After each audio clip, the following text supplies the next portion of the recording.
Perhaps it's you. Friends, enemies, BD Wong, gather around.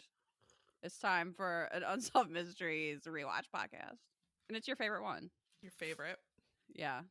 Samantha, you can hear the skepticism in Samantha's voice. This is no one's favorite podcast. That's not true, Samantha.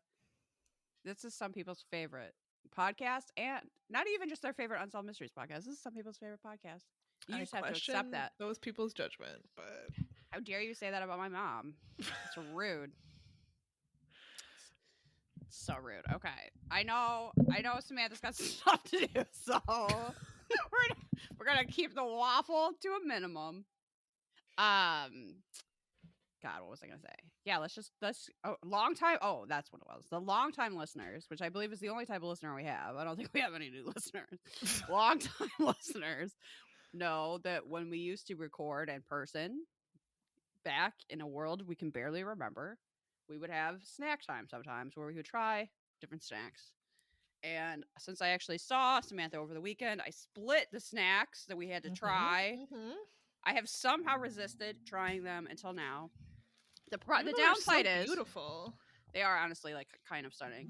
So the problem is that these were Easter snacks, and look, maybe you can go find these on clearance now, but probably not. So I'm sorry, but we have two items to try. We have the Hershey's Kisses vanilla frosting fill, which I love the packaging on this. It's like a purple and blue gingham.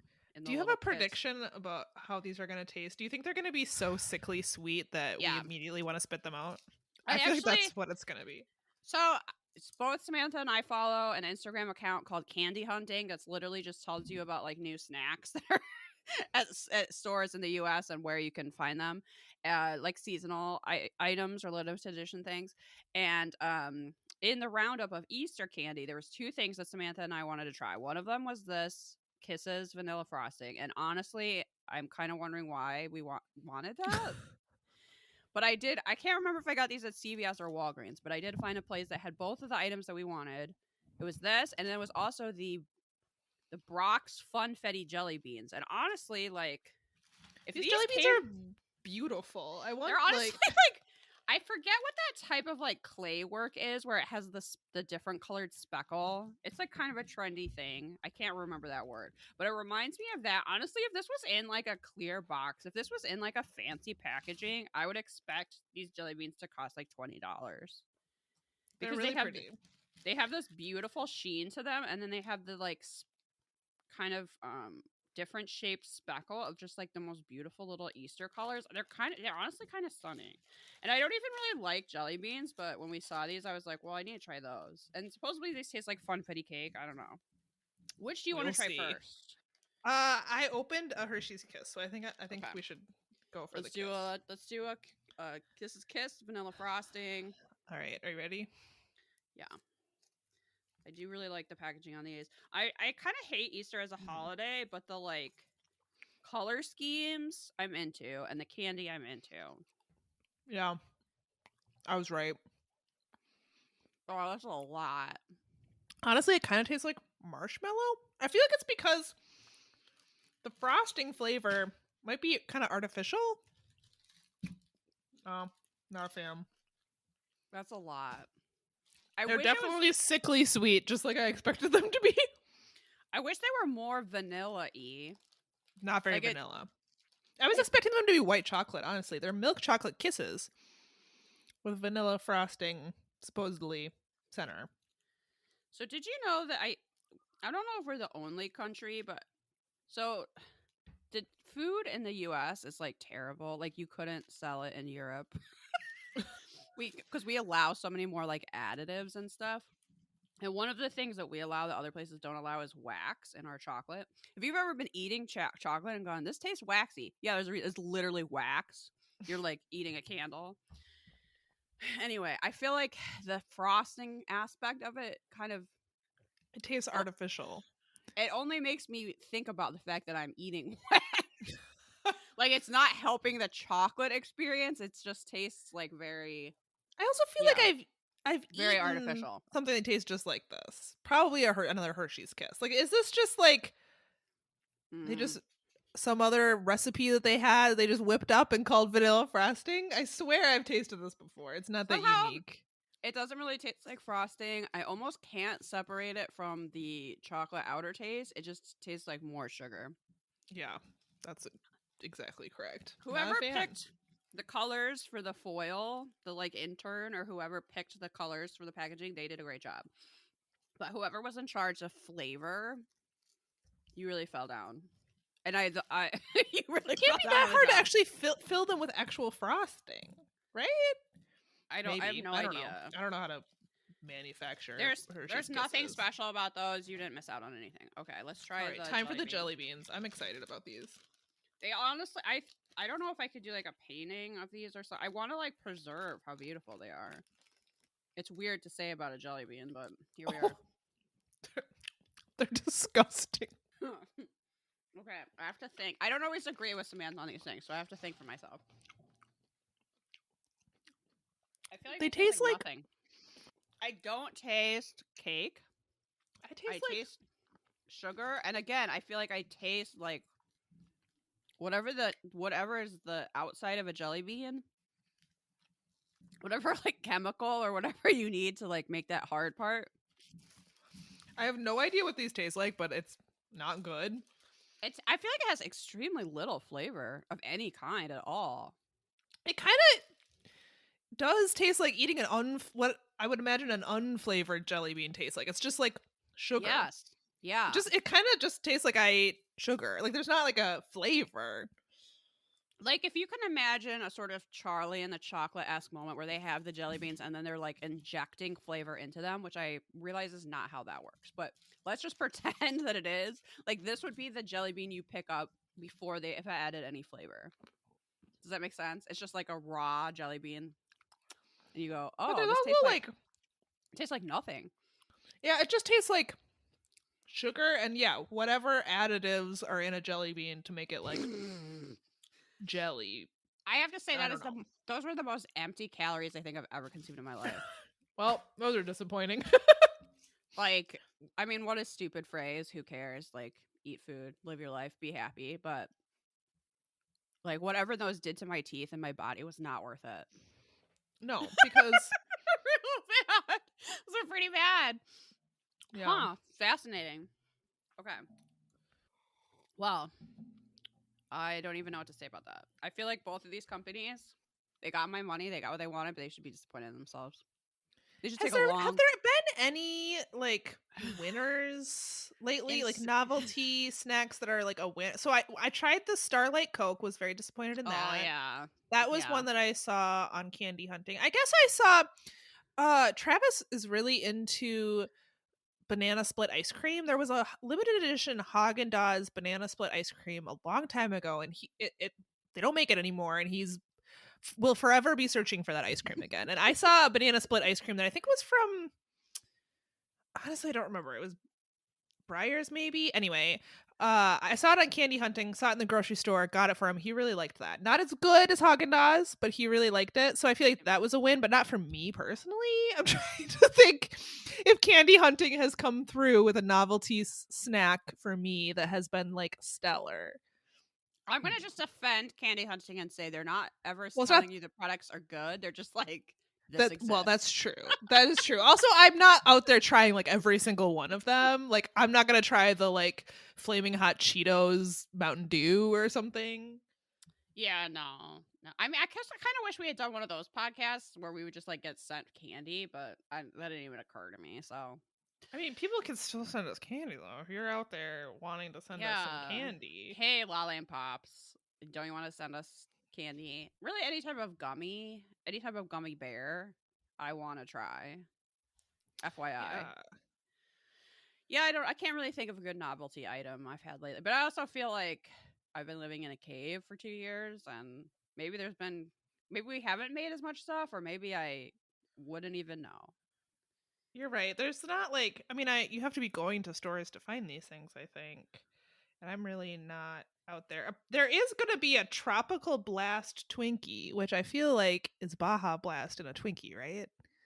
I have no idea. I have maybe had one Twinkie in my whole life. I'm not Same. even sure about But that. if I come across the Tropical Blast Twinkie, I'm going to buy it.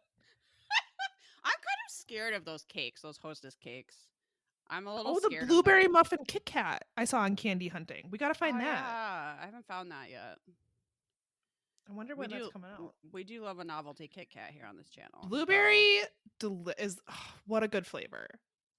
yeah, you were really all about the blueberry. I love blueberry. I feel like blueberry never lets you down. It always tastes good.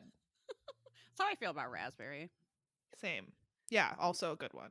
When we when we form some sort of like children's cartoon superhero group, you'll be the blueberry and I'll be the raspberry.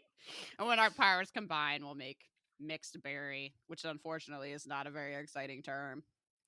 No. Um okay, so I had a couple upper updates for the top of the show.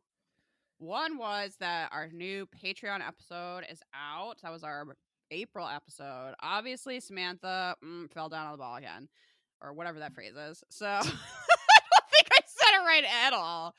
But No, you're right. I fell down on a ball. That's why I you wasn't fell there. down on a ball. You were playing soccer. You slipped. You smashed your head on a ball, and you lost a tooth, and that's why you couldn't do it. And that meant that me and Mac had to do it because you're such a slacker. And Mac and I talked about Columbo. How did you enjoy editing our episode, Samantha? I assume not having seen the Columbo that we were talking about. I feel like I get to experience what the listener experience. I assume most of our listeners aren't watching every single thing we watch and like prior to listening to our episodes. I mean, if you are, props to you. But I feel like I get to experience that a little bit when I edit an episode that you've done with someone else that I wasn't there, and I enjoyed it. You're like, I really I enjoyed it. That's you, by the way. I thought do I want to like run to Tubi and watch Columbo?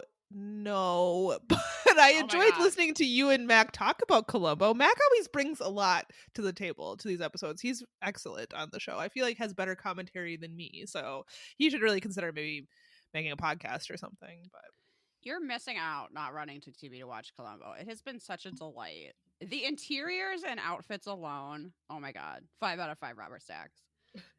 The glamorous over the top ice buckets, literally every character. Well, because it's the 70s, at least at the point we're starting the beginning, so it's the 70s, right? Everybody has like 5 home bars in their house and ice buckets the size of their head. They're like, "Oh, can I get you a drink?" And I'm like, "Damn, this is the life that I want." It's so good. And then you just get to see Columbo like slowly catch smug rich people and send them to prison for murder, and it's satisfying every time because they're all dicks. Okay, so yeah, if you want to hear that Patreon episode about why you should be watching Columbo, we talk about the episode Murder by the Book, which is either the first episode or the third episode, depending on how you look at it. So you'll have to sign up for Patreon to do that. It's going to cost you like seriously $1. I don't know why you haven't done it already. We also have a thing right now where if you pay for a year in advance, you get 10% off. So you might want to do that because I'm probably going to knock that percentage down at like the end of the month or something. I'm going to be like, this is too generous. Knock, knock. There'll be it's a smaller discount. Act now while supplies last. Yeah, exactly. Well, the supplies of our beautiful voices last because they're running short. Oh, also, Samantha, let's talk about the coloring sheet. So one of one of the rewards you can get on our Patreon if you're feeling like a little bougier than the $1 level. If you want to give us $5 level, some $5 a month, you get a digital coloring sheet every month.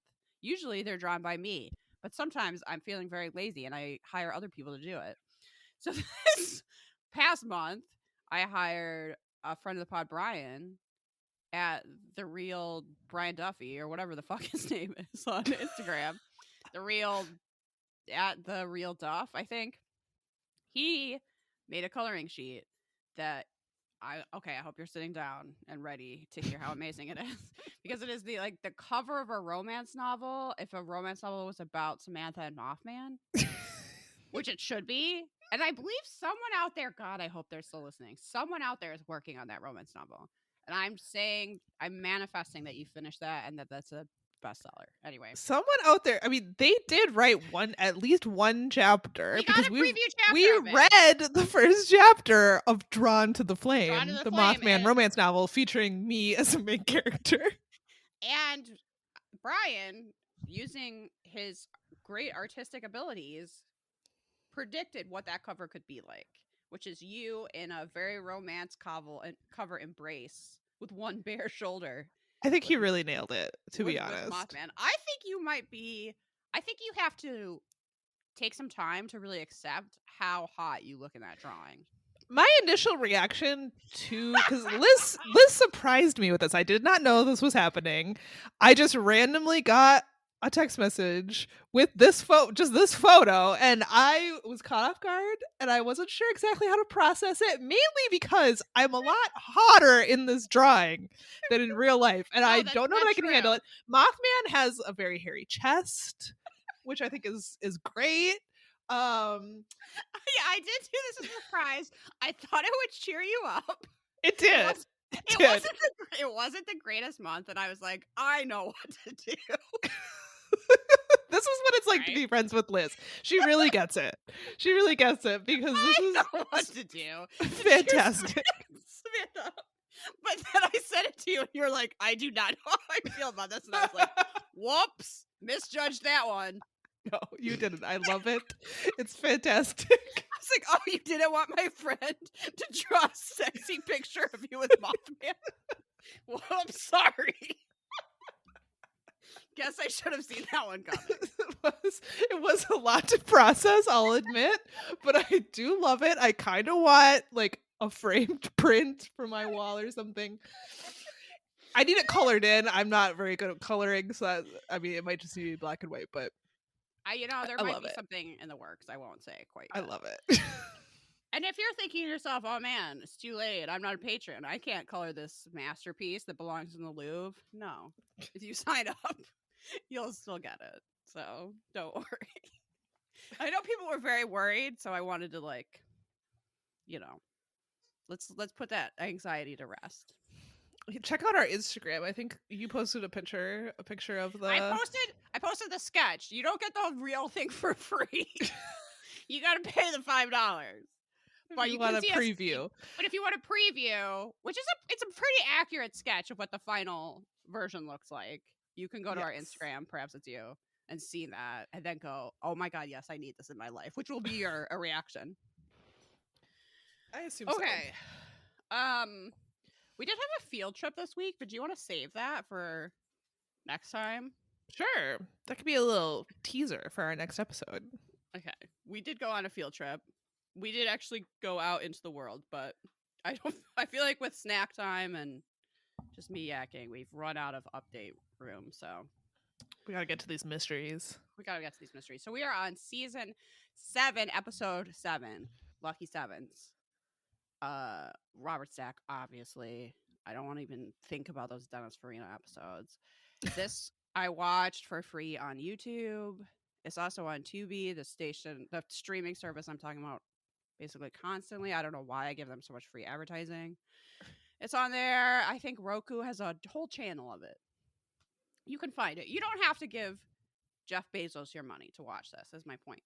So we're starting off season 7, episode 7. I go first.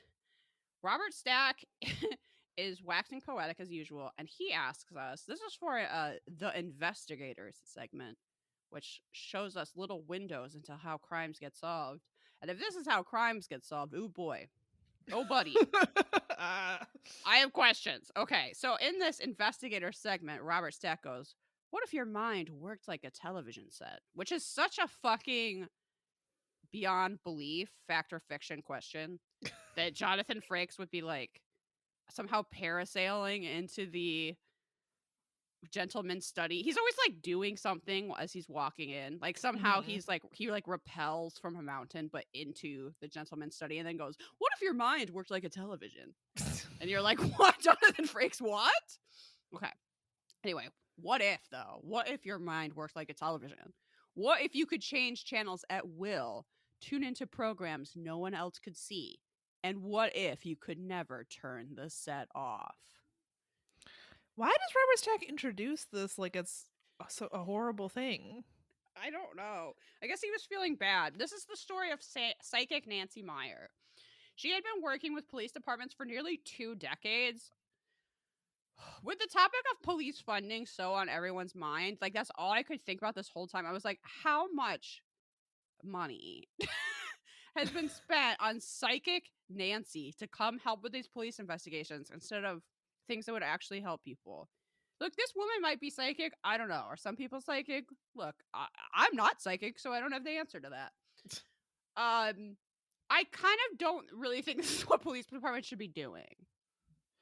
I'm guessing they don't anymore, but actually, I don't know that. Maybe that's where millions of dollars go. I have no idea. I don't know if that's always the case. I do think sometimes they do consult with psychics. I'm not really sure that's appropriate use of money. Unless, I don't know, if the psychics will do it for free, that doesn't seem fair to them, but I'm not really sure that's how we should be spending funding. But no matter. That's not what this is about. This is just the story of Nancy. She has been part of, as of this segment, 300 investigations. And according to her, and perhaps her alone, she has turned up helpful information 80% of the time, which is a staggering statistic that is not supported by this segment. She works according to her. According to her. Look, this woman seems very nice. I have no beef with her personally. I just don't know that this is the best way to prevent or solve crime. She basically only works on murders, and she says in those situations only 2 people know what happened, the victim and the killer, and the only way to find out is telepathy. I don't think that's true, Nancy. I think there's often evidence. Eyewitnesses. You know, I think it's often actually really obvious who commits murders. I don't know that telepathy really needs to be involved. Yeah. If we're going by this show, murderers are people you know and cops. That's pretty much it. Occasionally some wacko, but pretty much someone you know or a cop. Okay. So, the first case that Nancy was asked to help out with was in 1977 when a desperate detective in Wilmington, Delaware asked her to track down a serial rapist. I do appreciate that they were taking that case seriously. I guess they were pretty desperate. Anyway, we see a couple cop mustaches talking about Nancy at this point. I did not write down the cops' actual names. The mustaches are named the Skinny. You could guess why. I know that's boring. Look, the names just come to me. That in that case, I am psychic. I'm a conduit for the mustaches. That mustache was named the Skinny. It just there wasn't that much to it. Okay, there was also a cop mustache that was called the Born Copper. Why? Because there's nothing else that guy could have done with his life. He had to be a cop based on his face and the facial hair that would grow on that face. He had no other options. No. There's also, we see a reenactment that has a cop, and that actor is wearing what is clearly a very huge fake mustache to make it seem like it's 1977. And that fake mustache is called 1977 was a hell of a year because no other year would have produced that exact mustache. That's so I wasn't there, believe it or not. Hard to believe. I was not there, but I know from the TV. I know. So the detectives were stunned when psychic Nancy met with a victim and was able to improve upon her sketch of the rapist. So she had made a sketch for the police department of what her attacker looked like. Nancy looked at it and was like, I feel like the eyebrows are a little off. She just like sort of a read and was like, I think you need to change this. I think you need to change that. Is she just a better drawer than the victim? My interpretation of this scene, which was a reenactment, this wasn't like her actually dealing with the victim, but in this, my impression was just that she was a better listener than the cops. And that the cops that she had, or maybe not even, maybe she just had better communication with Nancy than she did with the police department, which is that a surprise to anyone? Not really. So I think that in talking with the victim, she was able to like figure out what about the sketch was a little, this woman knew the sketch was a little bit off, but she didn't know how to fix it. She was like, that doesn't exactly look like him, but it kind of looks like him. And I think Nancy was able to like communicate with her or just talk to her in a way where they figured out what that was. I don't know that that's like psychic. It's just like better communication skills. That makes a lot of sense. Okay. However, Nancy says that at the end of their meeting, she grabbed her hand, the hand of this victim, and she had a vision of the rapist sleeping. And that allowed her to see his facial figure. Oh my God. Now I'm done. I'm done with podcasting. His facial features up close. She noticed that he was wearing a blue uniform. It had some numbers on it. He was wearing white socks and black shoes. I don't know. Whatever. That was her vision. She then took off walking as if in a trance. And it turns out that she does this after meeting each victim, and she would always end up on basically the same street corner in Wilmington, Delaware. And she was unwilling to walk down the street where she said that the rapist was because she was scared of him or something. And eventually, she accompanies a victim to the scene of a crime, and she focused on the telephone that was in that room. And she asks the victim, did he use the phone? Which was a detail that the victim had forgotten, repressed, whatever you want to call it. She had not remembered that. And she was like, oh, yeah, he did. And he also used the phone book. So they dusted both the phone and the phone book for prints, and they actually found a couple of prints on the phone book. So that was helpful. But also, they should have just done that. Like, right. I don't know that asking her, oh, there's a phone in this room, did he use the phone? Do you have to be a psychic to come up with that question? She didn't know he used the phone. She fucking asked. And then the answer was like, oh, yeah, you know what? He did. I think that's just a good guess. I don't know that there's anything about that proves she was a psychic. How I feel about this is the way I feel about all of these psychics who help the police force segments. I feel like the information, you can look back and be like, oh, yeah, that was correct, but it's not actually helpful. Mm-hmm. Like, at the end of this, they're going to be like, oh, yeah, Nancy was right about all these things. Did that help you catch him? Not really. Like, she's... this is just an episode of Psych. She's going in and observing there's a phone and is like, oh, there's a phone. Like, yes, it's right there. And if you had done your jobs, you would have thought about that. So, but they had a couple of fingerprints, but they didn't have anything to compare them to now. I can't really explain that she keeps going to this one street, okay? And she says that it's a place that he frequented. So she eventually actually goes down the street like she was scared to do, and she's like, oh, he frequents this building. She didn't say that he lived there, which is kind of interesting. She was like, he comes and goes from here. And it turns out that there was like a new renter in that building after they talked to the owner, and they like look through the leases or whatever, and they're like, oh, I recognize one of these names. And they didn't say it in the show, but I'm guessing that they like knew that guy was a rapist. They knew he was a criminal, but they were like, oh, why do I know this name? But that guy, the guy I'm thinking of, he's still in prison. It can't be him. Well, they call up the prison system or whatever, and they find out that guy is actually on a work release program. So he's leaving prison every day to look for work, and he's also like setting up his apartment. He's like setting up his life to, leave when he'll be out. And so that is him coming and going from that apartment building because he was like looking at the building, signing the lease, blah, blah, blah. So now that they had a suspect, they were able to compare the fingerprints to the phone book, and it was him. And 6 victims were able to pick him out of a lineup. He was later convicted and sentenced to 150 years. I don't have an explanation of how she came to that building or whatever. Would love to know more about the trial. Was this like psychic evidence introduced? That was my question as I was watching this, are they using the psychic... I don't really want to compare this to forensic sciences because this is a psychic, but the way that my understanding of how you're supposed to use things like dogs or whatever is that they should like guide you in a direction, right? Is that how they're using this psychic, or is this like, are they considering this evidence? My impression from this segment and this segment alone was that was only leading them to someone to compare the fingerprints to. So he's convicted on the fingerprint evidence and being picked out of the lineup, not that the psychic says he did it, right? The concern would be, of course, that like otherwise,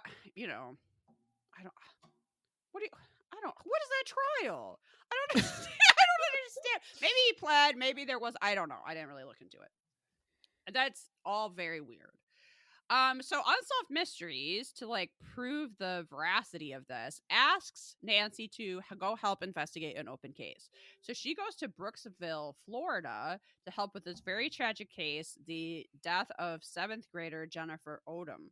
She was 12 years old when she was killed on February 19th, 1993. That's really fucking sad.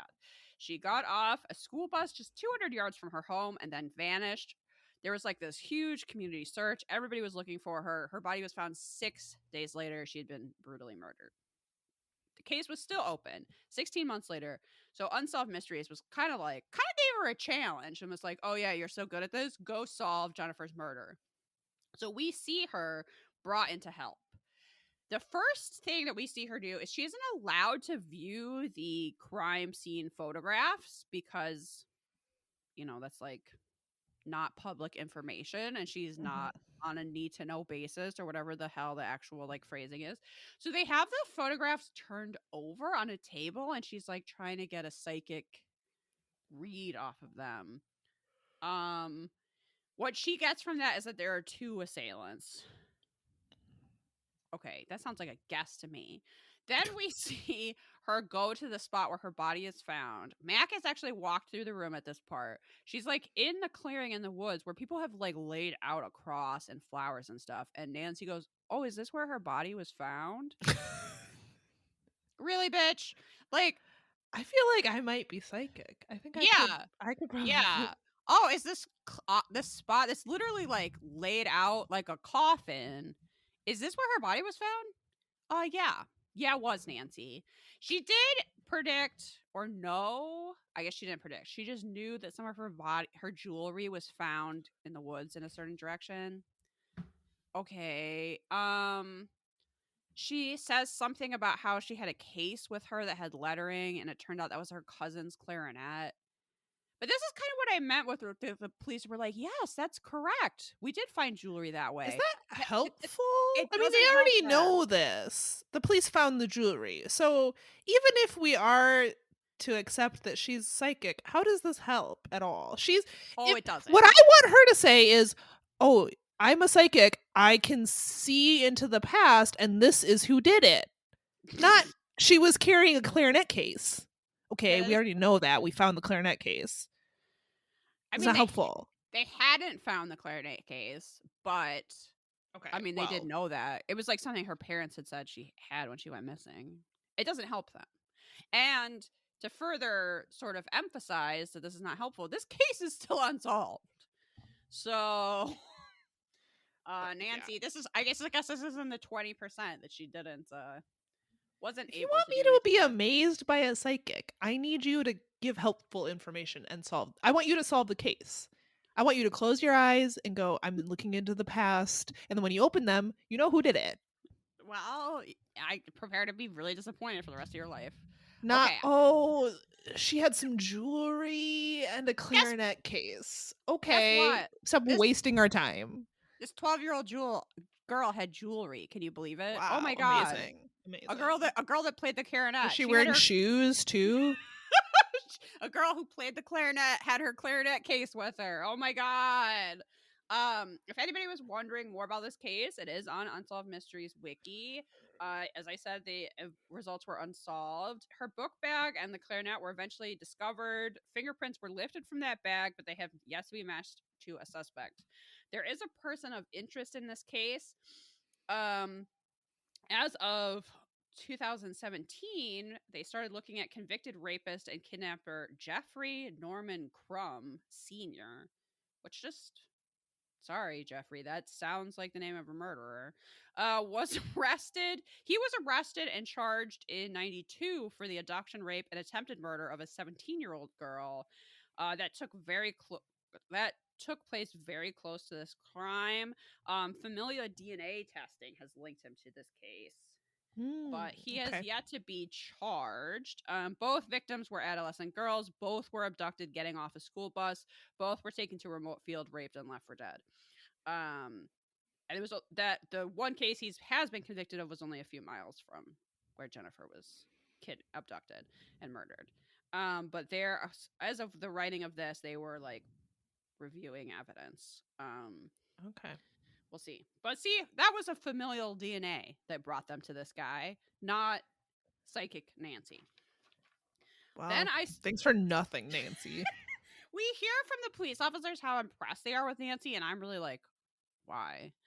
And one Okay, of them, who was the one officer though that was like, well, I know that everybody else thinks I'm a whack job for believing Nancy, but oh, that was the guy from 77. That was the guy that like first used her, and I don't know how he was funny. He found was her. very funny.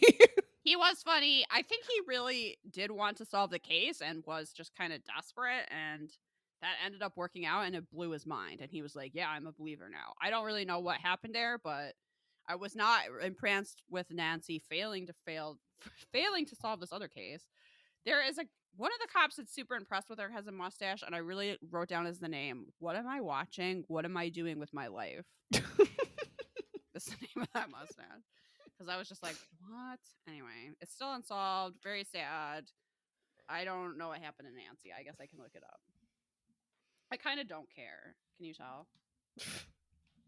Let's see. Nancy Meyer. Occupation, police force psychic. I mean, that sounds cool. Is that her whole job? How? I mean, yes, we're spending too much money.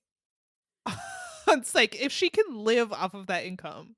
She's also features on this show, Unexplained Mysteries. I don't know. There's not a ton about her. I guess she has a website. Let's look at that.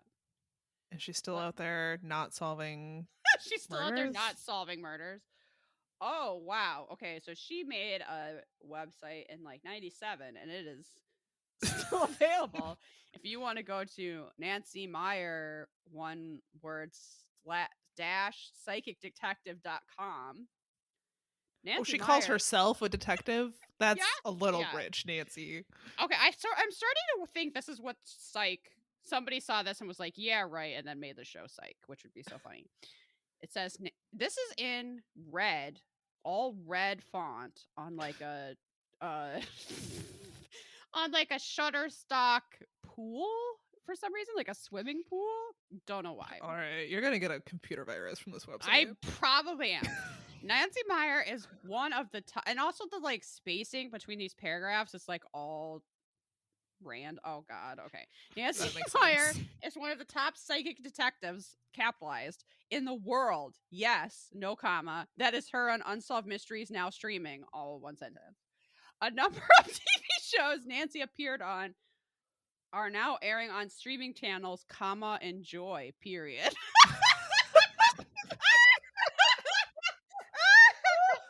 Okay, Nancy. So and then there's like an unnecessary gap, and it says, you've seen her on Unsolved Mysteries, Psychic Detectives, Psychic Investigators in the US, and FBI Psychics on TV in Japan, where she was nicknamed Madame Montage. Why would she be nicknamed something in English? Okay. Where she was nicknamed Madame Montage for her ability to sit down with an artist and draw the faces of perpetrators.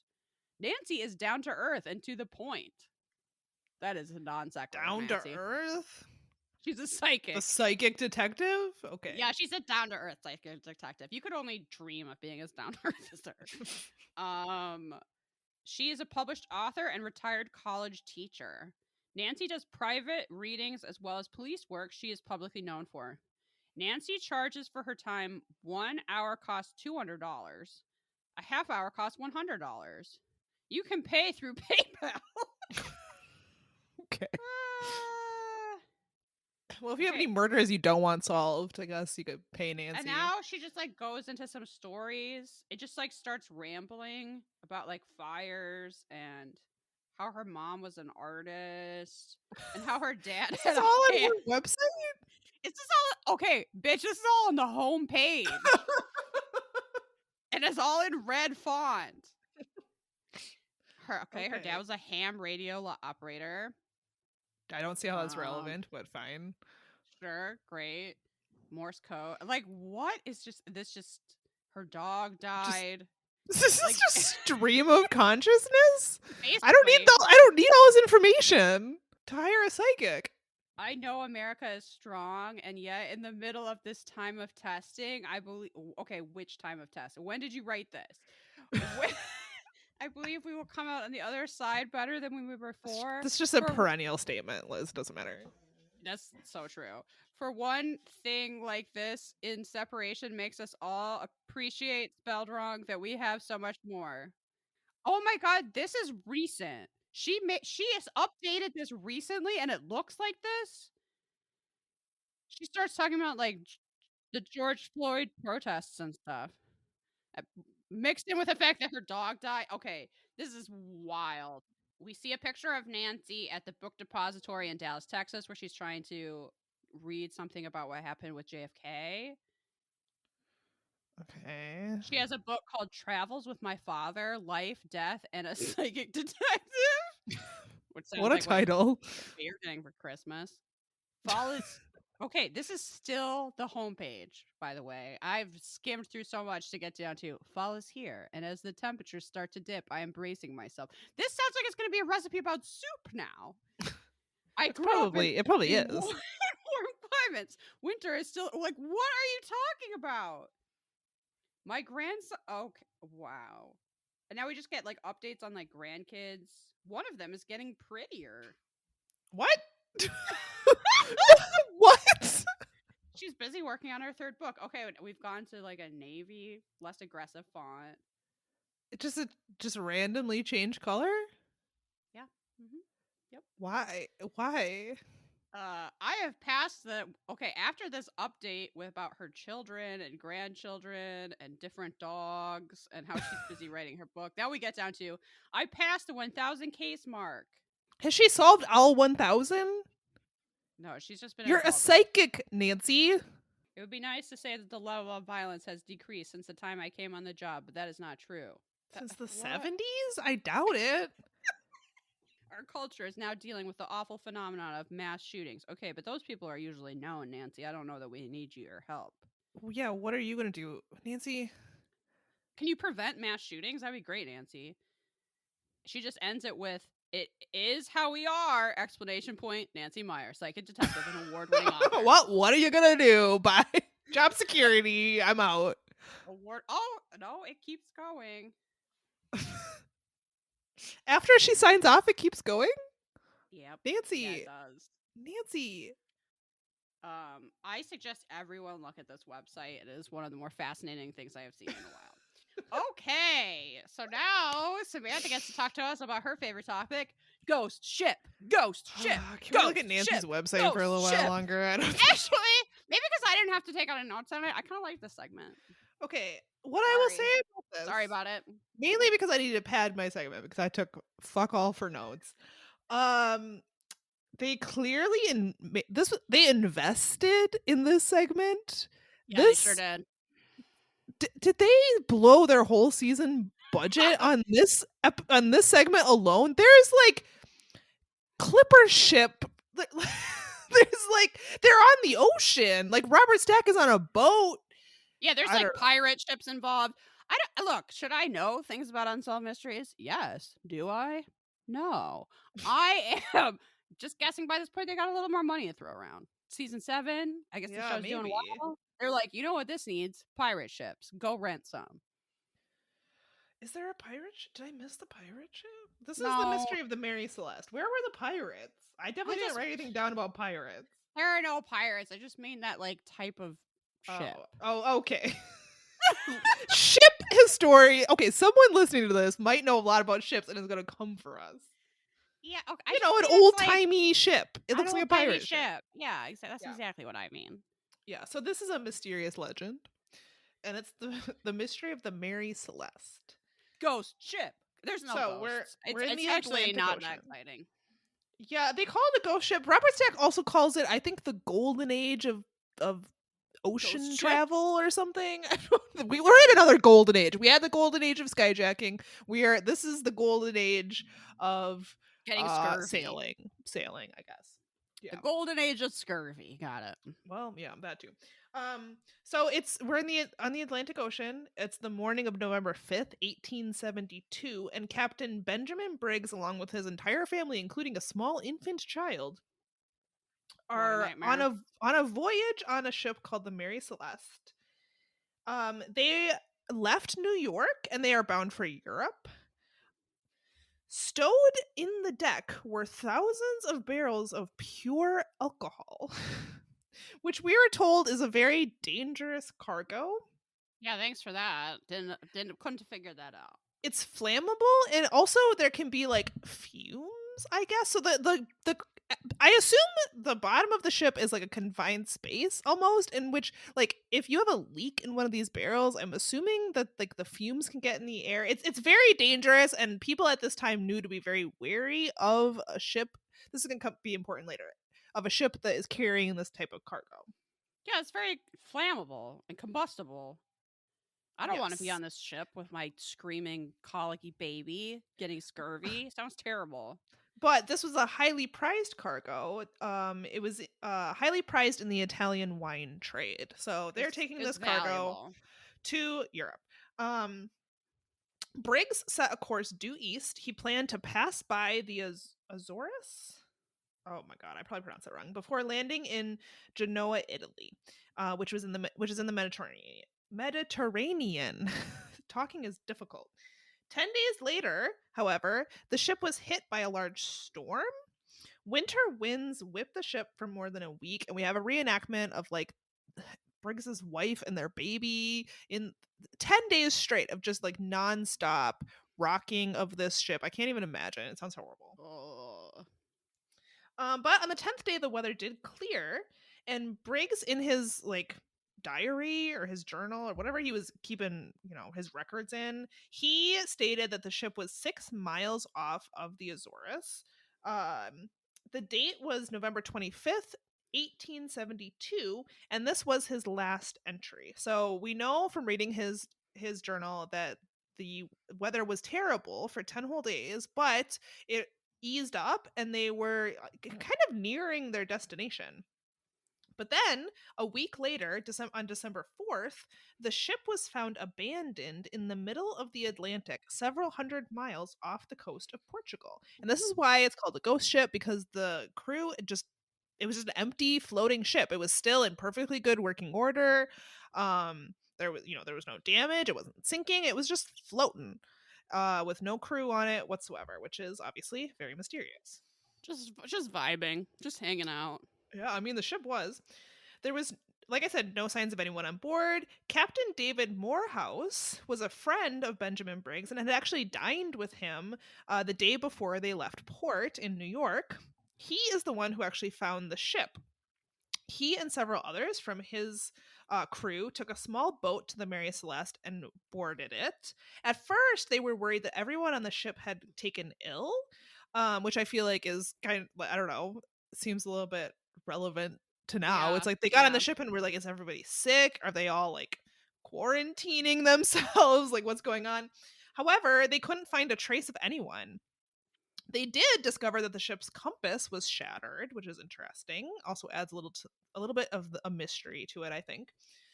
There was a long rope that went across the deck and off one side of the ship. In the cabins, personal possessions, including money and jewelry, were undisturbed. It was if everyone on the ship uh, was there one moment and then gone the next. Yeah, it's spooky. It Additionally, would be a spooky thing to discover. for sure. Especially like it's your friend, right? Like Briggs Right. was a good captain. His friend Morehouse was like this is an experienced sailor. Like what is going on here? I just saw him like right before he left. So in addition, the captain's navigational instruments and the ship's papers were missing. However, there was no evidence of foul play. They were just gone. Morehouse had his first mate sail the Mary Celeste to Gibraltar. There, they made a salvage claim on the ship's alcohol because, of course, it was very valuable and they had found it. So I guess you can, like, I don't know, the laws of the sea or whatever allow you to like make a claim, and then I guess just keep it. I don't know. I feel like today there would be like an insurance or something, but since they found this, they're like, it's ours. Okay, so they made a salvage claim on the ship's alcohol. Rumors surfaced, however, that Morehouse had committed fraud and conspiracy. So people were very suspicious of what happened here because, I mean, he stood to like make a lot of money. I mean, he knew that the Mary Celeste was loaded with this alcohol. He knew when they were leaving, and suddenly he finds it and then just like gets to keep all of the alcohol and make all the money. So obviously like this looks a little bit fishy to people. It's a huge coincidence that he happens to be the one to find it, like, of all Right. the ships. Right. So obviously it raised a few eyebrows. There was an investigator assigned to the case who suspected foul play, although he wasn't able to find any evidence that Morehouse was responsible. Um, he did soon bring up another possibility, which is that of mutiny and murder. They searched the entire ship though, and it was discovered that 9 of the alcohol barrels were empty. In the captain's cabin, they found a sword, and so this all of this like weird evidence led the chief investigator to propose kind of a wild theory, which was that the crew of the Mary Celeste had broken into the alcohol barrels and then killed the Briggs family in a drunken fury. So I guess they were suggesting that like they drank like literally barrels of pure alcohol. I feel like that would kill you. I don't think you would survive that. I But also that's what they don't were know, proposing. would that make you a like, suddenly you're like, "Kill, must kill," or they were like, "Oh shit, we shouldn't have drank that alcohol. The captain's gonna be really mad. He was gonna sell it. We have to kill him. Why did Yeah. we drink whole barrels of alcohol?" While I was watching this, I was like, "Did this guy not realize that like pure alcohol is gonna evaporate like so fast?" Well, that's the other thing. Like, I'm not even sure like how drinkable it is, and if you drink it, I'm pretty sure you would just like drop dead. You get alcohol poisoning so easily, especially if you drank the amount that they were suggesting. It was a small crew. Like, there was not that many people on this. It was like the Briggs's family, which was like children and his wife, and then like a couple people. It wasn't like a huge crew. So I Yeah, don't. and This is they very each silly. drank a barrel of pure alcohol each, and then they went into a murderous rage, Yes. because they had ocean madness. Apparently. So this investigator claims that after killing the Briggs's family, they fled in a lifeboat. There was a stain found on the sword, which the investigator claimed was blood, but the tests, I don't know what these tests were, showed that it was actually rust. Think they just looked at it closer. I don't really know what kind of tests you could do back then, but It like, probably just reacted, you know. They're like, yeah, "Oh, this is maybe. I don't know. blood." It was definitely not blood though. I don't know. This investigator sounds like he's kind of bad at his job, but He should have hired anyway, Nancy. That's what he well, needed. I mean, he kind of would have been. I do feel like Nancy would have done a better job than this guy.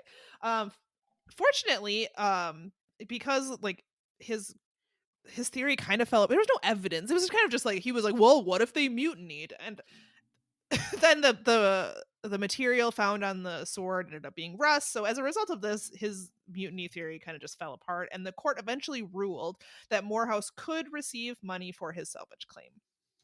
The court could not find a reason for the abandonment of the ship.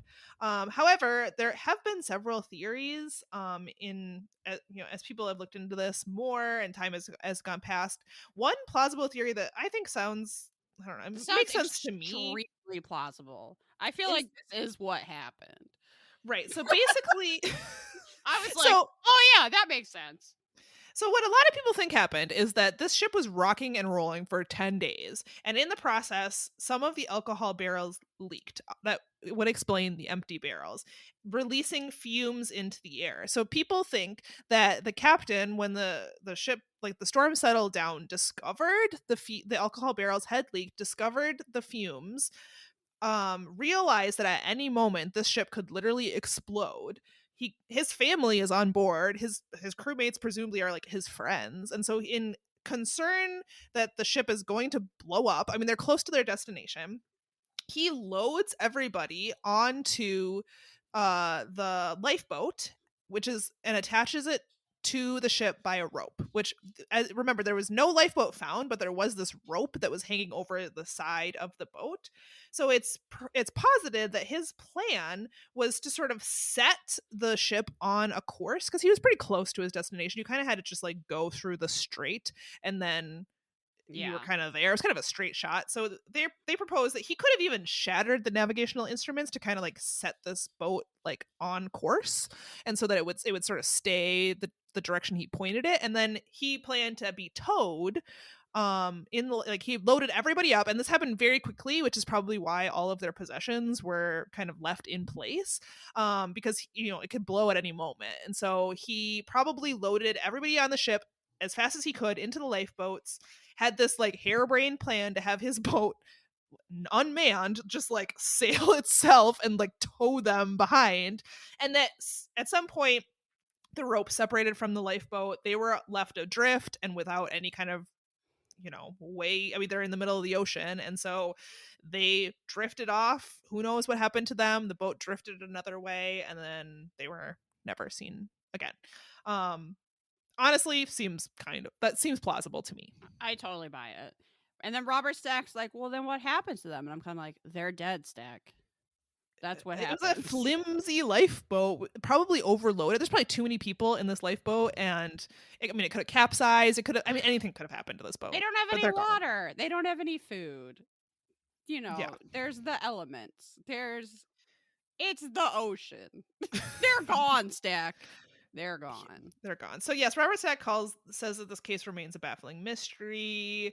Let me see if Unsolved Mysteries wiki has some more information. I mean, I don't even understand how you could have more unless you literally find like their actual skeletons like sitting on an island with ID tags somehow. Yeah, spoiler alert, this is still unsolved. Huh. There is a documentary. There's probably more than one. Unsolved Mysteries wiki links to a documentary that I think was on the Smithsonian Channel. So if you want to know more about the Mary Celeste, I guess. If you're out there with a Mary Celeste tattoo, just looking for more Mary Celeste content. Called The True Story of the Mary Celeste. So yeah, that's that. Robert Stack did talk about a hoax that someone like put a note in a bottle claiming to be a survivor and blah blah. It was not true. So don't perform elaborate Mary Celeste hoaxes, everyone, and get people's hopes up. It's just rude. Yeah, no Mary Celeste hoaxes. Okay, then we get this really unnecessary update about this woman who was looking for her parents who were carnies, and she eventually found out she had like 11 brothers and sisters or something wild. We already talked about that. Unsolved Mysteries is just wasting our time. Before we get to this lost love, which is a different lost love than we've had before, and it's pretty adorable. So in 1980, a girl named Michelle ran away from home. Unsolved Mysteries deals with a lot of runaways. Michelle had probably the least reason to run away of anyone. She was 15. Her family had recently moved to Virginia, and she was pissed that she had to leave like her friends and her school, and that her parents had given her a curfew. Rude. Yeah. And so she wanted to go back to San Antonio where they had been living before. So she decides to run away. Michelle, we hear from Michelle in the present of Unsolved Mysteries time. She seems like a very nice person. I think she was just living like a very sheltered life. And so this level of like disruption in her life seemed like unbearable at the time. And she was like, I don't know I don't think she had a plan for like when she got to San Antonio. What was she gonna do?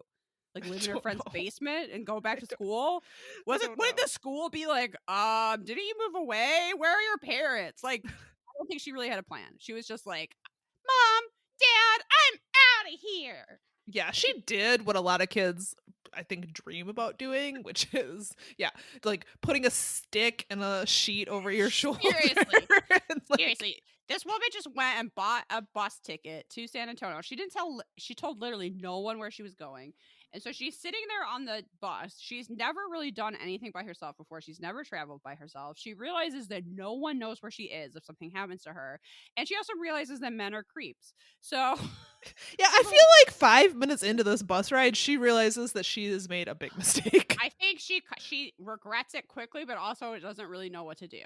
Well, at this point, it's probably sunk costs, right? She's bought this ticket. She's on a bus headed to San Antonio. Like, she's a little afraid to admit, I'm sure, that like she's made a mistake and she's scared. I have no idea what I'm doing. I temporarily forgot that men are creeps and I'm by myself and I'm on this bus and dudes are kind of like hovering, seeing if I'm by myself, seeing how vulnerable I am. But she does want to go see her friends, so she doesn't immediately bail. What happened was that in North Carolina, 3 men boarded the bus that ended up changing her life. At first, she was intimidated by them because the guy that sat next to her had a bunch of scars. And she was like, even in the thing, she's like, I was like, oh, great. Like, this guy seems sketchy. Well, Who and knows up how until he... this point, like all of the dudes in this bus have been like harassing her and Right. bugging her and like so of course like these three dudes surround her. It seems like they were like burly guys and Well, they're all truck drivers. Yeah, this guy we find out has a bunch of scars because he once went through the windshield of his truck, not because he was like getting into a bunch of fights or something. But there's these three talkative dudes who were friends. They were all truckers. They went by their handles, which is funny. So they were known as Tiny Feet, Doc, and Sunshine. I asked Mac which of these three nicknames he would prefer, and he picked Doc, which I feel like is too obvious. That means that I picked Sunshine. Sorry, Samantha, you were left with Tiny Feet. I feel like if your nickname is Tiny Feet these days, it's because you have an OnlyFans where you sell pictures of your feet. I didn't even think about that. Well, good luck to you, Samantha, in your new business venture. So Michelle told these men that her name was Lisa and that she was actually, they were like, aren't you a little young riding this interstate bus by yourself? And she was like, And she goes, "Oh no, no, I'm 18." And they I'm believed her. They they were like, "Oh, okay." all right, lady. And that she was going to Texas to visit some friends. She didn't admit she was running away at first. So they stop in Atlanta, and while they're at the stop to get some food, they notice there's a different young girl who is, guess what, being harassed by some men.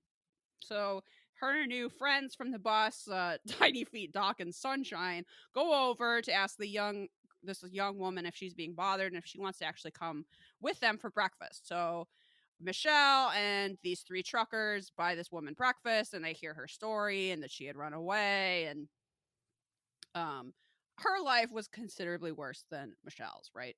So after meeting this woman, Michelle confessed that actually she had been lying, and she realized, shocked. They couldn't believe it. They definitely didn't know all along. yeah, it was kind of clear that they had known all along, and they were just kind of waiting for her to tell her story. And she was like, "Well, my family situation was real bad," and they were like, "Yeah, how?" And she was like, "Oh, we moved. I have a curfew. curfew," and they all just laugh, and they're like, "That's not bad." And she was like, "Well, it felt bad at the time." And I think it kind of put her situation into perspective a little bit. So, but when the bus came to Mississippi, it was time for these three dudes to get off and actually pick up their trucks. And they all like wished her well and told her to stay safe. Sunshine, which is now my nickname, of course, had one last request, and that was that she call her mother and let her mother know that she was alive. Because at this point, her parents are going to be freaking the fuck out. Yeah. They're going to think she's like dead in the side of the road. Yes. They're going to be, they were like, oh my God. Like, and I think at least one of these people had kids, and they were like, oh my God, if this was my kid, like I would have a heart attack. Like, please call your mom. You do not have to go back. Would you just like tell her you're not dead? Yeah. She was like, oh, okay, fine. So at the next stop, I think this woman was pretty naive because she was like, it just sort of occurred to me how much trouble I was going to be in. Like, no shit. So she didn't have the guts to actually call her mom herself. She went to the payphone and called her friend and was like, could you let my parents know that I'm alive? When she gets back on the bus, there's a different young girl who's now riding the bus by herself, and Michelle offers her some donuts and hears her story. And actually, this woman, had to get away from her abusive father. So like she actually had like a real problem, like Michelle. And Michelle's like, oh, okay, I guess actually my life is pretty good. So she made it to her friend's house in Texas where her father picked her up. So she just wanted to let these dudes know, like, thanks for like keeping me alive on this bus, and also like sort of setting me straight that like really everything was fine, and I'm just being a teenager and I should go back home. I wish we got a reunion for this. I'm so upset we didn't. Because they wanted- found two of these guys. Apparently, they were watching the broadcast. I know, which must have been an amazing moment for them because, I mean, obviously this is not someone they were looking for. I'm sure they're friendly like all the time, and but they were very happy to know that they had made this positive impact on Michelle's life. The reenactment actors they got to play these three guys were very charming, and I wanted to compare to the real Doc, Tiny Feet, and Sunshine, and we don't get to. I also feel like they deserved a moment. I don't know. I mean, it Yeah, probably just like didn't work out for whatever reason, but like I wish there was a reunion. I mean, I wonder if Unsolved Mysteries was like, we're really not going to pay to like fly 3 strangers to They be like, spent too much money in this Mary Celeste reenactment. they spent all their money on ships. Yeah. I wish we got another moment like that. It's a really funny story and it's cute and I'm glad everyone lived and Yeah, I love it. It's a nice place to end Unsolved Mysteries on like ending on like a child murder. So kudos to that. Kudos to Tiny Feet Doc and Sunshine wherever you are. Bless you. The story has a great message of just like, you know, if you're a decent person, you'll end up helping people more than you're even aware of, which is cool. Okay, so that's the end. Let's rate it. All right, mysteriousness. Not very mysterious. I don't know if Nancy is psychic. I'm not super impressed with her investigatory skills. I can guess, but I feel like the Mary Celeste mystery is that exactly that hypothesis that they were on the rowboat and the rope snapped and they just were adrift in the ocean and other people got their pure alcohol. I don't know that there's really, it would be a very spooky thing to discover, but I don't know that there's really like a lot of mystery there now for us. Yeah, no. And the mystery is, why didn't Unsolved Mysteries let us see Sunshine, Doc, and Tiny Feet? That's the real mystery. I mean, it's mysterious in that regard, but I don't know if the episode itself was. Actually, thumbs way down. Not mysterious at all. Yeah, not mysterious. Fashion. Or is it reenactments next? I don't remember. Fashion. Doesn't matter, but the fashion is unremarkable. I remember That's none not of it. great. I mean, I guess the Mary Celeste had some period fashion, but I don't care about that type of fashion though. Not really. Just it's fine. Just like boat captain ahoy matey fashion. No thanks. Ahoy matey fashion. You know, you had like that white puffy collary shirt and the what? Who cares? Who cares about any of that? Thumbs down. I'm not that into it. Okay, so now reenactments. I mean, the Mary Celeste reenactments were good, and clearly they were good. They put a lot into them. I'm just not that interested in a maritime mystery, I guess, but that's probably a me problem. I mean, the reenactments were good. I like the reenactments from The Lost Love on the Bus also. So that's right. Those were so okay. Yes, you're right. I loved The Lost Love. I'm gonna say thumbs up, but it's not an enthusiastic thumb. It's a weak thumb. Yeah, it's a weak, tired thumb. And Robert Stack, I mean, he loved clearly the boat mystery. He got to be on a boat. Yeah, good for him. But he could have been in it more. I say. Yeah, I kind of agree. Sideways. It's phoning in a little bit lately. Yeah, sideways for Stack. I liked this episode because it was not very tragic. Other than Nancy failing to solve Jennifer's murder, which that part is tragic. But that segment was actually about investigators. Yeah, I thought this one was kind of fun. Had some different time periods. I would almost give it a 4. 3.5. I loved The Lost Love. It was really good. Yeah, so really I feel like it deserves at least a 3.5. Okay. Yeah. And I think that was a very different Lost Love or Lost Friend or whatever you want to call it. Lost person in the mist of your life. Yes. They should bring that show This Is Your Life back. Do you know what I'm talking about? It was this old time show. It's before my time. I just want to know what it would look like now. But anyway, it's like the cheapest idea for a show. But it's like you take an old person and then you go and you find like all the influential people from their life, like their teachers, their priest, whatever. And you have them say things about this person and then just like come out. And it's just like an old person seeing people from like every stage of their life. That's sweet.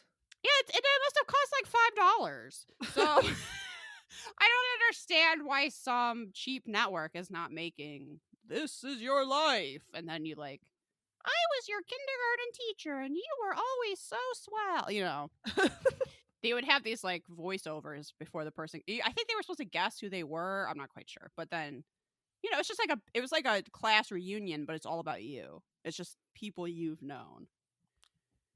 Cool. It does sound like a cool experience, right? Yeah, it does. Anyway, that was totally random.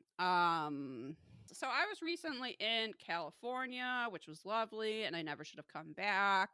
So my recommendation is something that I did during my trip is that Mac and I took a ghost tour, which everybody knows is Ooh. my favorite thing to do. We did that in Los Angeles. And we went with the Ghost City company, which has ghost tours all over the country. I guess I can look up where, but specifically, we did the Los Angeles one that is called Fame Kills. Okay. Which actually, that name kind of turned me off of it, but I wanted one that was from sort of a reputable company because there's a ton of different ghost tour options in Los Angeles, and some of them I sort of felt like I was going to get there and it would just be like a guy with reading his cell phone. Like, I wanted to make sure I got one that was like actually good, if that makes sense. It do- yes, it does make sense given our history with ghost tours. So, oh yeah, they have these all over the place: Savannah, New Orleans, Charleston, St. Augustine, San Antonio, Salem, Nashville, Boston, Key West, blah blah blah. They have them in a ton of places. So we did the one in Los Angeles that is called the Fame Kills one. I think they offered a different one, and it was supposedly like how family friendly it was. We did the one that was like not kid appropriate, and I didn't really.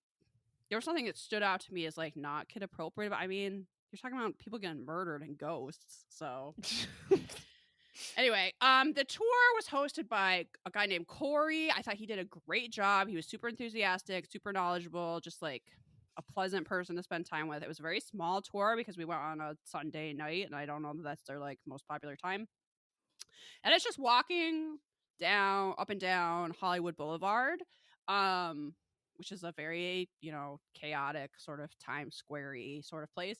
And it Mhm. was just stories that took place within buildings or within things you could see from Hollywood Boulevard. I thought it was super interesting. I thought he did a great job. Even Mac liked it, and that is not his thing at all. But he had a good time. He knew a lot about like classic Hollywood stories and yeah, different haunt. I mean, there's a lot of history right in that area for sort of, making Los Angeles what it is today, blah blah blah. Did you Um ask about Robert Stack's ghost? Did he I have any information? I didn't, and I should have. Now that you say that, what I was gonna say is that he absolutely convinced me that this one building is haunted. There's a bank building right in the like most busy area of Hollywood Boulevard, like over by the Chinese theater and all this stuff. There's this bank building that's super tall, super nice, has been abandoned for a really long time, and nobody will fucking rent it or renovate it. Huh. And not only that, but there's like, like street performers and people out in costumes that want you to like tip them to take pictures of them. There's like a lot of just like bustle. Right. There's fucking no one stands by that building. And we looked at it. Wow. We lo- Why? exactly. We looked at it like walking one way and then we looked at it from the other side of the street looking back, and seriously we didn't see any, and there's like people everywhere. It's Huh. so crowded with just tourists and whatever, but there's like no one hangs out there. And he was like, I give this tour like night after night, no one is ever in front of this building.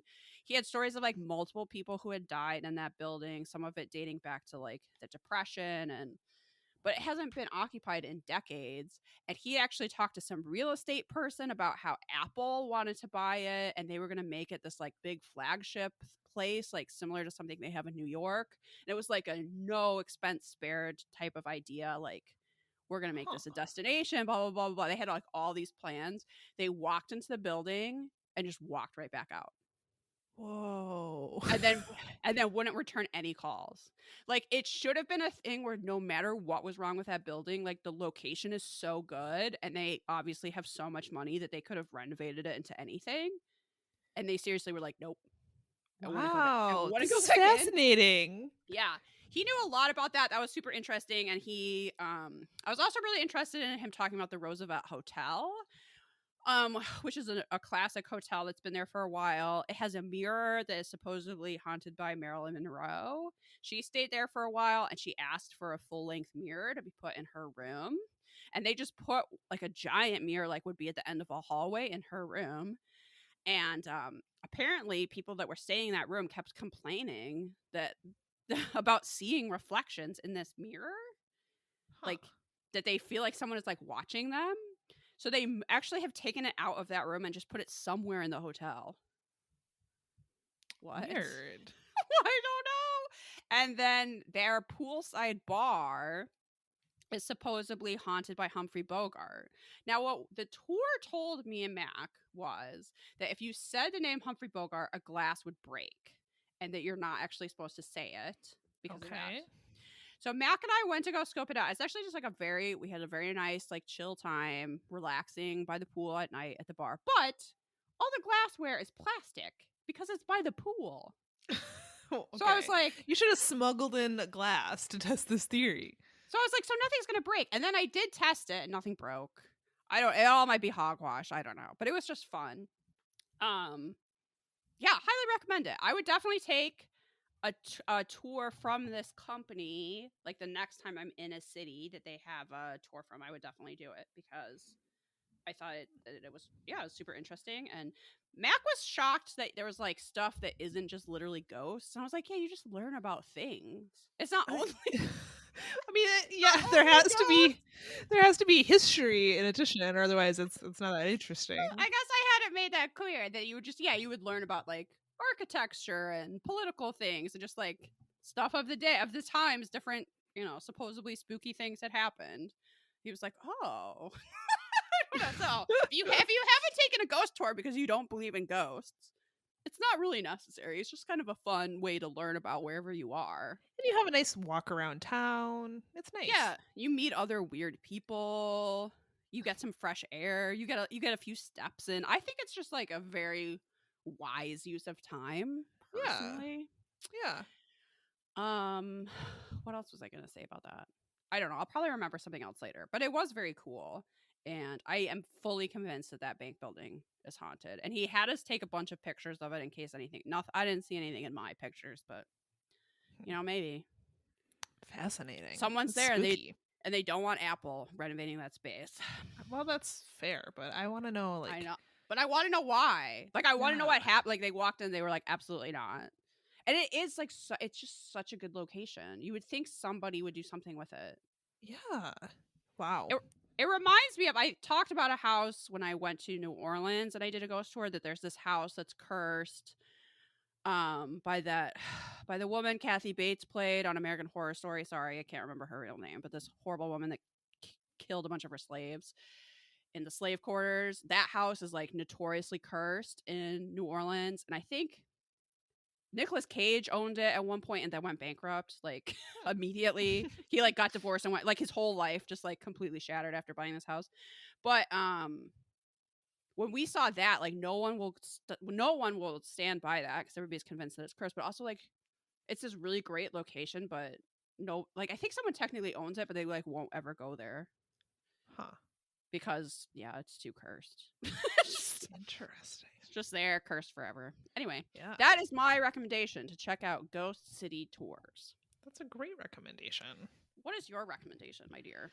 So I have a recommendation once again for an Instagram account. Technically, this person is probably more present on TikTok. I'm not really sure. Oh, we'll never know. But that's the thing. We'll never know. See, this is the thing that I wanted to say, is that I appreciate when content creators who are primarily on TikTok, like, put some of their TikTok content on Instagram, because that's how I'm gonna see it. This person is very popular on TikTok and Instagram too as well. But they have like 1.8 million followers. Are you a follower on TikTok? I don't fucking know. I don't know. So this is probably a person you've heard of, but I stumbled upon them because my algorithm has recently been feeding me a lot of cleaning content. I feel like what? This is what happens is Instagram will, like, I mean, this is how all algorithms work. They like show you something and they're like, how about this? And for me, it was like a really satisfying cleaning video. And then I like followed that account. I like went down the rabbit hole, watched all their videos, which are like, yeah, very satisfying. Like, they clean rugs and shit. And so now my algorithm keeps giving me cleaning content. And I feel like this is how this person came up in my algorithm, because they are Mercury Stardust. Okay. Hyphen Tops, I think. She is, like I said, primarily a TikTok content creator, I believe. She calls herself the trans handy ma'am, which I Love think is it. very cute, very cute. And her whole thing, I mean, she has a lot, but her main thing, which drew me in. Okay, so she teaches people how to do maintenance for themselves without being talked down to.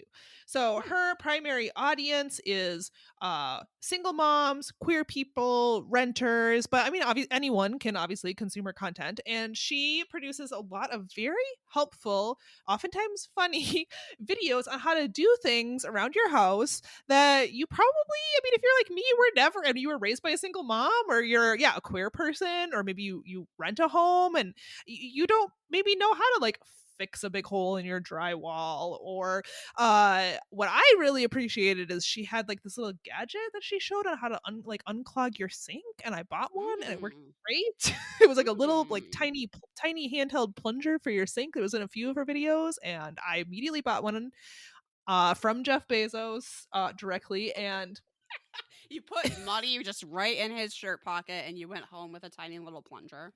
I think she's delightful. I really love this genre of video where people are recognizing that, like, for a lot of people, yeah, you were never taught how to do certain things, how to like do handy things around your house, and now you're like, well, fuck, what am I supposed to do? And I don't want to ask because I don't want someone to talk to me like I'm, Right, was just right. born yesterday. And so I just love her videos.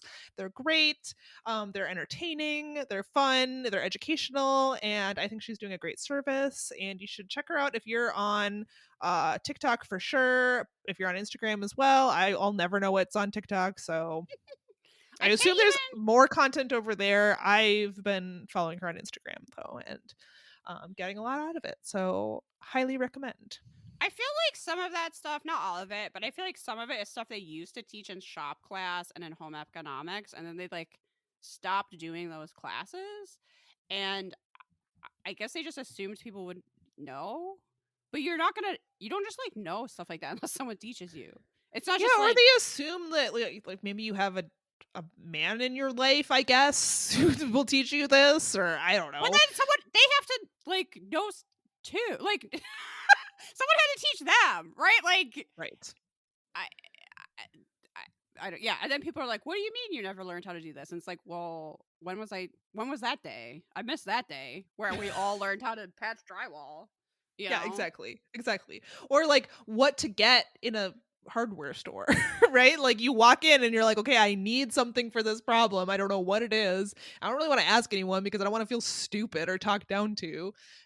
I definitely like, if you work at a big box hardware store, you don't necessarily know how to fix anything, or maybe you know about like one type. You don't know about everything in a whole Lowe's, right? So Right. it's not like I can just like go into Lowe's and ask the 17-year-old who's working there like, what kind of caulk gun should I get? Like they don't know. Exactly. So yeah, that's a good recommendation. Very helpful, very practical, Samantha. Well, in my spare time, I'm scrolling through Instagram, so this is where I get my recommendations now. I mean, I feel like we're all kind of pretending that we haven't spent all this time trying not to get sick. Like, I feel like we're just now acting like the pandemic never happened, but it's not like we've been doing all these exciting things. No, our outing the other day is like Like, been like the highlight. I think isn't that like the first time we've done something like that in like 2 years? I think Probably. so. Yeah. Somehow. It's a good thing time's not real because it doesn't make sense to me. Okay. I think that's going to wrap up this episode. We did recently pass 200,000 downloads, Samantha. Amazing. I sort of feel like for the amount of time and years that we've put into this, that's not very many, but it's not zero. So thank you for everyone that keeps coming back and listening, and you're part of those 200,000 downloads. That's super sweet. And we appreciate the 5. There's probably a point where we had like 10 listeners, but I feel like we're at 5 again. I'm sure we're holding steady at 5. We're holding steady at 5, and we appreciate each and every one of you.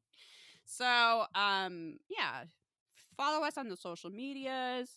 Sign up for Patreon if you got some money burning a hole in your pocket. I already talked about some cool stuff that we have right now. I want everybody to download Repod to listen to podcasts, not just because they give us money, but also because they have cool ways to comment, such as timestamps and little clips. And I want to know what parts of the show you guys like because I need that for my ego. Yes. So that isn't a way to give us an ego boost. So is giving us a 5-star review. God damn it. If you haven't done that already, chop chop. It's time. Please do. It is time. And there's our website, perhapsitsyou.com. We have only a few more copies of both zines. So if you wanted one of those zines, I warned you. Now's the time to get them. Because we really don't have plans to reprint those. So if you wanted either the first or second zine, get that order in. Is there anything else, Samantha? I don't think so. I think you pretty much covered it. You know what we never tell people to do is subscribe. You slam that subscribe button. Yeah, do Samantha a solid. Hurt your finger a little bit hitting that subscribe button. I want it to hurt. I forever ago took these museum studies classes, and this woman once came to talk to us about development, which is the museum word for asking people for money. And she was talking about like big donors and how to broach like how much to ask for people who have like way too much money. And she was like, yeah, obviously like people have like different amounts of like how much is a lot to them, but she said in her thing, but we wanted to hurt a little. Like we want it to be like, obviously like some people can give this many million, some people can give this million, but we want it to be enough that they really feel that. I was like, Okay. wow, okay. All right. So that's what I want from. Just kidding. No, please don't. Please do not sign up for our Patreon if it's going to hurt. That's not what we want for you. No. 5 no, listeners. Please don't. Please don't. Don't put yourself in a worse situation for us. This is supposed to be fun. We're not calling you up, shaking you down for your last dime. We'll leave that to museums, apparently. Yeah. And the government. And the government. Yeah, okay. Yeah, so just a little summoning circle, a little manifestation that Joe Biden's going to cancel those student loans, man. Keep it up, witches. I really sincerely doubt it, but maybe like a little. Maybe he'll do like a little, and that won't really help anything, but hey. It's still sort of the right thing to do. If everybody gets a few thousand knocked off, everybody will just be like, all right, whatever. It changes very little. Bye, everyone. All